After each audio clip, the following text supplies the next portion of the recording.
You are really going to enjoy my guest today. Today, I have Amberly Neese on the podcast. She is a featured speaker, MC, and comedian.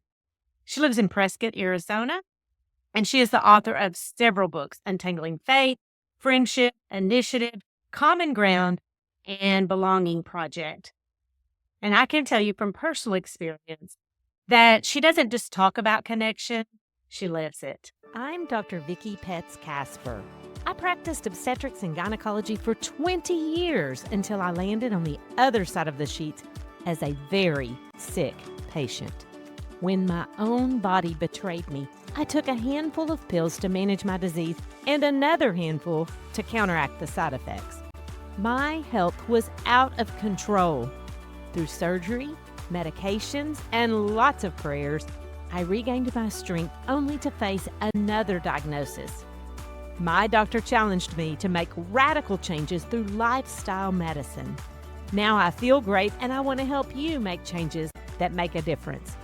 Healthy Looks Great on You podcast takes you to many medical schools so you can learn the power of lifestyle medicine. If you're ready to take control of your health, you're in the right place. Whether you're focused on prevention or you're trying to manage a condition, I'll give you practical steps to start your own journey toward better health, because healthy looks great on you. This is episode 157, Effective Strategies to Connect with Others. Welcome, Amberly. I am so happy to have you on the show today. So glad to be here. Now, I always like to start by talking about how we met. And I met you back in the fall in a very remote spot in the woods in California. Indeed. We spent a week together and you made me laugh and you inspired me and you gave me hope that there are very practical ways that people can learn to connect with each other. So tell us a little bit about your ministry and what you're doing. Yeah, so I am an author and speaker and comedian and actually speaker coach as well. But my heart's passion is connecting people to God, connecting people to others, and connecting people to who God has created them to be. And so connection is my jam. So I'm very excited about that. I am connected to a really cute guy of 32 years, my husband, Scott. And we have 2 adult children who one lives across the country, which is not working for me, and an adult son who is going to school and living with us. But I am so thankful to say that I have done pretty extensive research on not only the benefits of community, but actually how to get into community. And so if in any way I could be an encouragement to somebody listening about how to find their tribe and learn to thrive, I would love it. I have Bible studies on it. I have all sorts of resources on it because for me, this is really a pivotal part of a thriving Christian life for sure. And I can't wait to see all those resources. And for my listeners, I will put all those links in the show notes. You know, I talk a lot about the impact of loneliness on your health. And adults experience loneliness in increasing numbers since the pandemic, anywhere from 1 in 3 to 1 in 2. And so if you're speaking to that person who's having trouble connecting, where do you even start? That's such a good question. And I think, in full disclosure, admitting that you would like connection is the first thing. Loneliness, to say, I need a friend, I want connection, is so vulnerable. And I think it's so courageous for somebody to get to a place where they say, I can't do this on my own. It is not good for man to be alone. It's not good for people to live in isolation. And so I think the first step is just it sounds like I'm leading an AA meeting and I'm okay with that. But the first thing is to admit you have a problem, to admit that loneliness is a factor. The second thing is to it's almost like a dating profile. Now I've never, praise the Lord, I never had to do the swiping left, swiping right. I don't even know what those things mean. But if I had to re-enter that world, I would be very clear about what I was looking for, what I offer, and what I'm looking for. And I think that the same thing happens in friendship. You have to figure out, what is it that you're looking for? Do you want somebody to sit with you while you knit every day? Okay. I mean, good luck with that, but it's possible that that's what you want. Do you want somebody to take walks with you? Do you want somebody to be able to share your secrets with? Do you want somebody who you can go country line dancing on Tuesday nights? you have to figure out what it is that you want, but also you have to figure out what is it that you have to offer. And for me, and I know Vicky, for you as well, this is very possible. I had to be honest with the fact that I don't have a plethora of extra time. I just can't lunch all the time like so many of the people in my life where they have this incredible margin of time. I don't. So I have a limited amount of time. So I had to be honest that in a friendship, that's part of what I bring to the table. But I also bring encouragement because that's something I love to do. I love to encourage people. I bring honesty.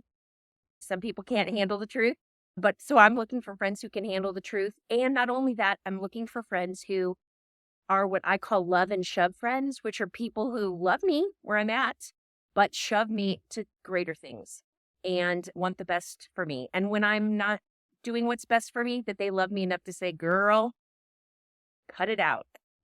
I love you and I would love to help you be part of getting better at this. But so you have to figure out, what do you bring to the table? So admit you need a tribe, figure out what it is that you bring and what it is that you need.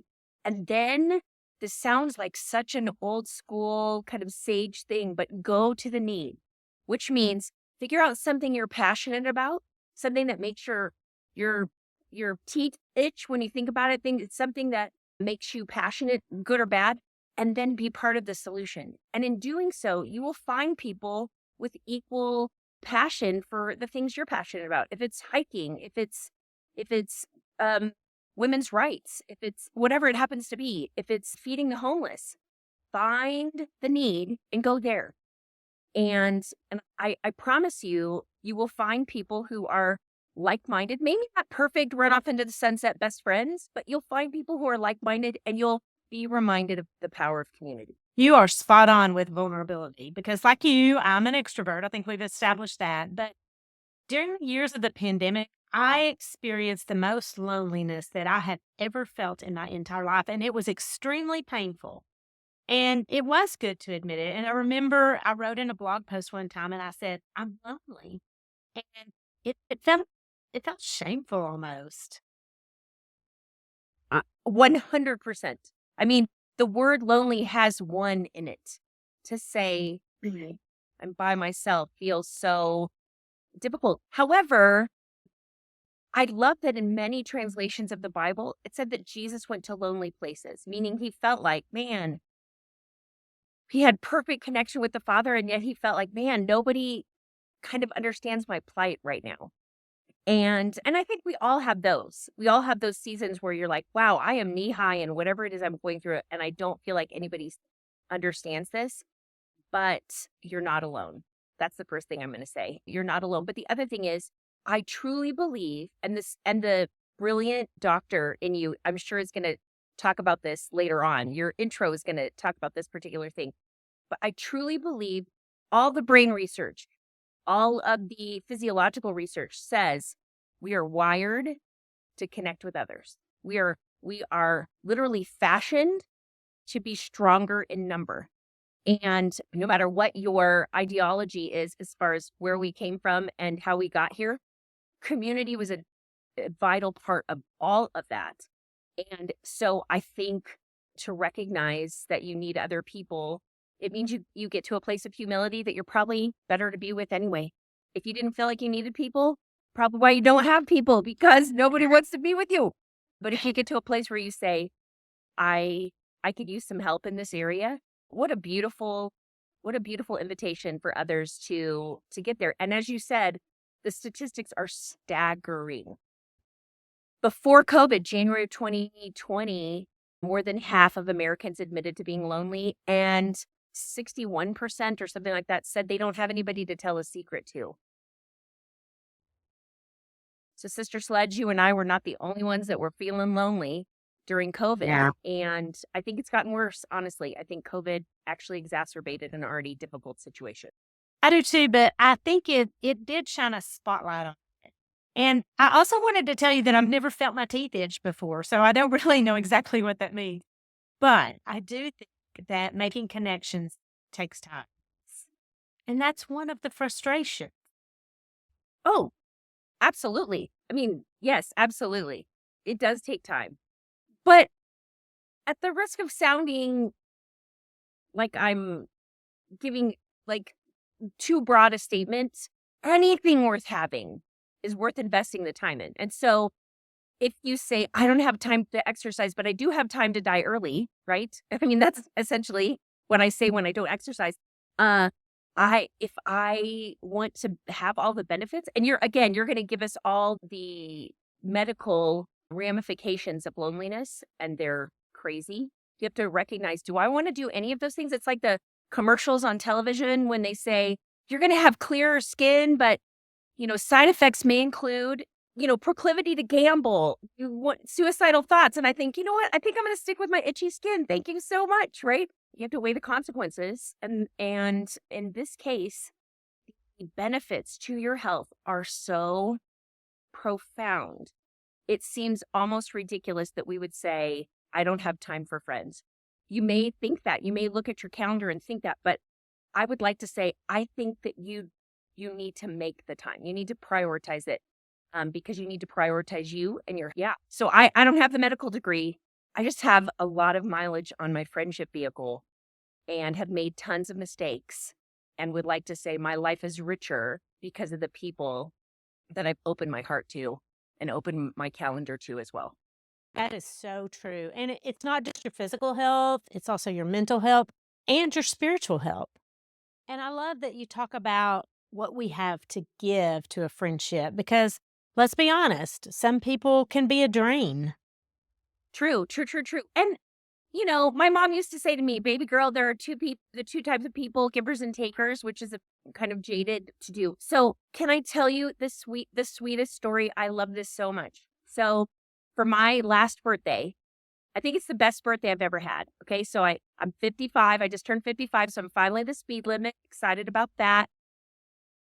And I have a group of girlfriends that we've worked hard to invest in one another. And it's not all rainbows and happy faces. It doesn't look like Gilmore Girls all the time. We do life together, and sometimes it's happy and sometimes it's hard, and there's lots in between. We support each other. And months before my birthday, one of the ladies said, save this weekend. Don't make any plans. And I said, okay, what are we doing? She said, you're letting me take care of this. I said, okay. Again, for me, Vicki, I do like to know the plans, right? I love scripture that says, I know the plans I have for you, says the Lord, but I am always like, could you let me in on the plans? And that's not what he promises. So she says, let me take care of the plans. So when all was said and done, a group of ladies picked me up and we drove 2 hours to Phoenix and we went thrift shopping. Why? Because that's my favorite thing to do. Most of these ladies had never been thrift shopping. They're in a financial echelon. They don't have to worry about thrift shopping, but they did it because I love it. And then we had dinner and we had my favorite food. And then they said, oh, we better hurry up. We've got a show. I said, a show? And I'm thinking, my husband teaches theater. I know all the shows that are happening in Phoenix. And I'm thinking, I wonder what show we're going to. Are we going to this one? Are we going to this one? And one of them had asked me almost over a year ago, hey, you inspire us when you speak. Who inspires you? And I gave her a list of 5 people. She knew 4 of the 5, but she didn't know the 5th one. So she looked it up. And that person actually happened to be speaking in Phoenix the weekend of my birthday. And so they surprised me with one of my favorite speakers. And Vicki, I think it was my favorite birthday, not because I got the most amazing gifts, although I'm thankful for the gifts I got. It's because for the first time in my life, I felt like a group of ladies saw me and celebrated me. And that's a sweet story, but I can tell you that's 54 years of not necessarily doing community right.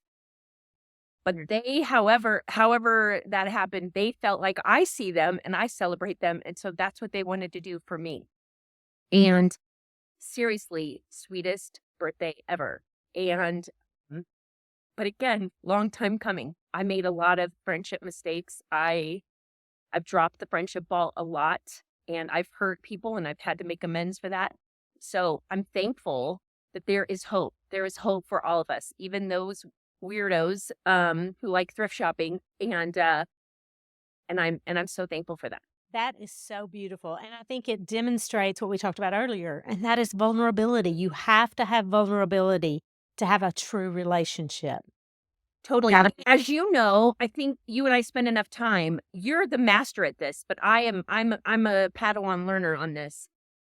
The gift of questions. I can't encourage you enough to, if you're looking for community, to get yourself a couple of great questions that help you get to know people better.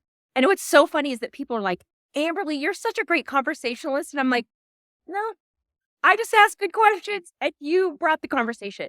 But at the end of the conversation, again, I had a group of ladies who wanted to celebrate me and to help me know that I was seen. Why? Because I've asked questions and I've gotten in their world and I've done my best to try to remember stuff. If you tell me something, Vicki, like this is my favorite Starbucks drink, it goes in my phone under your contact.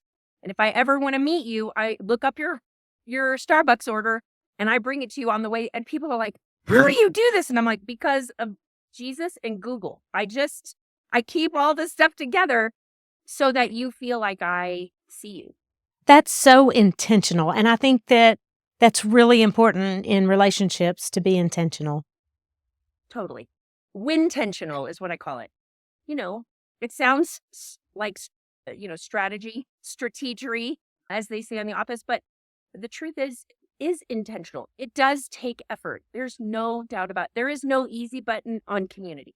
There's no easy button on friendship. Heck, where two or more are gathered, there's also conflict, right? So you have to work those things out. And last time I checked, it takes time and energy and investment and vulnerability, all those things, but worth it. So worth it. I think that is so good. And it encourages people who maybe feel like they're on the outside looking in, because I think a lot of times people think, oh, they're in a friend group and I just wish I could be like that. And so what advice do you have for people to just start being intentional and to start connecting? So first of all, I've opened my Facebook feed and gotten my feelings hurt so many times I can't even tell you. So I've been on the outside looking in.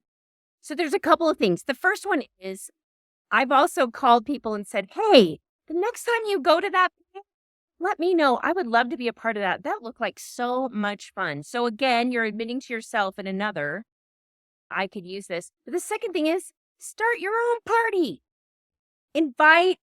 This sounds like such a third grade thing, but invite people that you see that were also not at said get together and think, you know what, Vicki's not in any of those pictures. Vicki would be up for that if that was her thing. We have a new game that we love in our house called The Bible is Funny. Hilarious. I get no kickbacks for saying this. One of the greatest games. And guess what? It costs $0 to open up and play it in my house. It might cost me some chips and salsa to invite people over for a game night. But if I'm the instigator, and again, sometimes you ask and people say no, and that's hard. But what if it works out? What if it works out?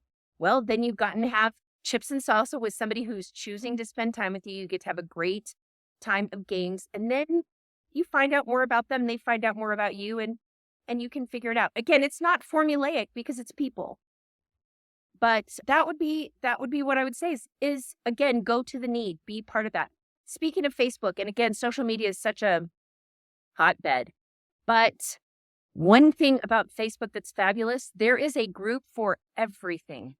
Blonde people who love Pomeranians, there's probably a Facebook group. Hikers in the county, big eyebrows who love, I don't even know, chess. I promise you, for every walk of life, there is a Facebook group. And so start maybe on a very easy level, which is connecting with people online with similar things. And then once you've practiced that a little bit, then move on to the next thing and maybe, again, connect with somebody. Hey, can I meet you for coffee? One of the best is, wow, I really admire the things that you're doing right now at work or whatever it happens to be. Can we meet for coffee? Can I talk to you about some of that stuff? Newsflash, people love to talk about themselves and they love to talk about the stuff they're passionate about. So why not make it about them? And in doing so, you may make a connection that you are forever thankful for. That is such good advice. And, I moved to a new town about a year ago. And so it was a big change for me. I didn't have the group of friends around me that I had always had. And it's not easy to make new friends. It's not easy to connect in a new place. And I'm thankful to say that I'm kind of part of multiple groups now. And I'm very appreciative for the people that reached out to me. And it has made such a difference. But it's hard. Absolutely it is. And we had the same thing. That's why I wrote my Bible study about finding your tribe, is that both my husband and I struggled terribly moving to a community we couldn't wait to live in. I love this place, but it felt so clicky. It really feels clicky when you're on the outside. But then the other thing is, once you are in a group, remember that. Remember the sting of feeling like an outsider, and make sure there is always a chair available at the table. Always. Because there are people that do that, where they're like, well, now that I'm in, let's close the gates. And it's like, wait. There are other people who could benefit from this. And I'm going to say, especially to older ladies, and I consider myself one of those, older ladies, be on the lookout for those young moms who are on the struggle bus, those young women who they may look like they have all the things because their Instagram page is on point. But the truth is, they are as lonely or more lonely than my generation, than you and I are in the same generation. But just think that through. Don't just look for people who look like you and who vote like you and who think like you do. Stretch out and make a difference. The Great Commission says, go to Samaria, go to Judea, right? I think the Great Commission applies to those of us in friendship and connection as well, is get out of your comfort zone. It's not just about you, right? And I think that's it's an important thing to be a part of. Can I bring you a meal? Can I help you hang out with your kids one night so that you're not alone? Can I make killer microwave popcorn? Would love to bring that to you. Whatever the thing is, make it simple. It doesn't have to be difficult, but make it about connection and pour into others. And I keep going back to the Bible because it's such a beautiful love note of connection. But the Proverbs tells us that those who refresh others will themselves be refreshed. And I don't know about you, but I could always use refreshment. And so I think that's such an important thing when we make it about other people. I don't know how the heavenly math works, but it works out when we make it about other people, that somehow we reap the blessings for sure.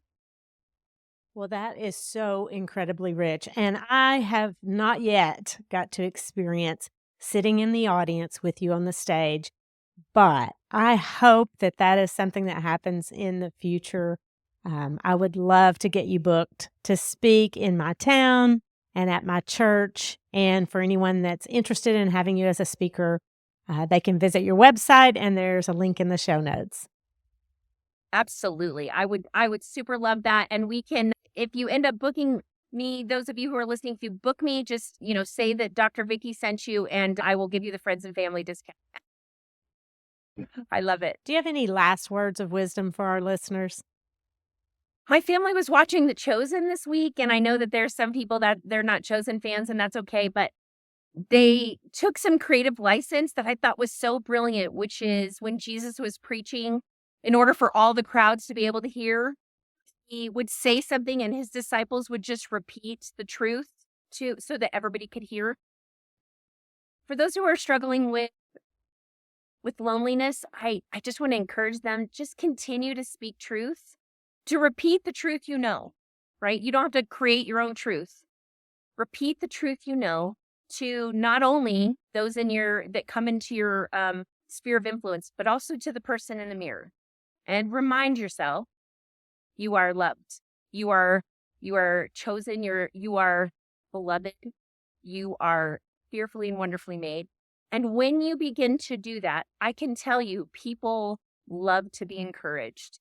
And when you repeat the truth that to those around you, I promise it will have an effect and you will make a difference. And that dissipates a lot of loneliness. So please continue to spread the truth and love people well. I think my oxytocin levels just went up so high. Thank you for that. And yes, we are very much Chosen fans in this family, and they do take some creative license, but they also just make it real. Agreed. Yeah. We watched the episode with Peter walking on water and him holding onto Jesus, and I know that those are actors. I know they were reading a script, but I just found myself wrapping my arms around Jesus, thinking, "Don't let go." So great. So I'm with you. I'm a huge fan, but thankful for that. Again, they're just repeating the truth that they know. And I think it makes a difference. So thank you so much for this. Thank you for your podcast. I'm just gonna say, I know it takes time, I know it takes effort, and I know this is a passion area of yours, but you have spoken truth and echoed that. And I just want to say thank you so much from a listener who's crazy about you. Well, thank you so much for sharing your expertise on connection with us. This has been just great. Love you. My pleasure. I love you right back. Have a great day. Wow. This was such a great episode. It's just gold. And I know that Amberly said I was going to share some medical information with you, but you know what? I just want to let this sit right where it is because I think this is an episode you're going to want to listen to over and over again. Maybe you want to go and read the transcript, and I think you'll want to share it with a friend. And if you don't have a friend, maybe this is a good way to start a conversation. I love it when you share the podcast episodes, and I know that this one in particular give you some practical information on sharing connections with others. And I will put an episode to my previous podcast on loneliness in the show notes so that you can get that medical information. But I think this is just powerful all by itself. The information contained in this podcast is for educational purposes only and is not considered to be a substitute for medical advice. You should continue to follow up with your physician or healthcare provider and take medication as prescribed. Though the information in this podcast is evidence-based, new research may develop and recommendations may change.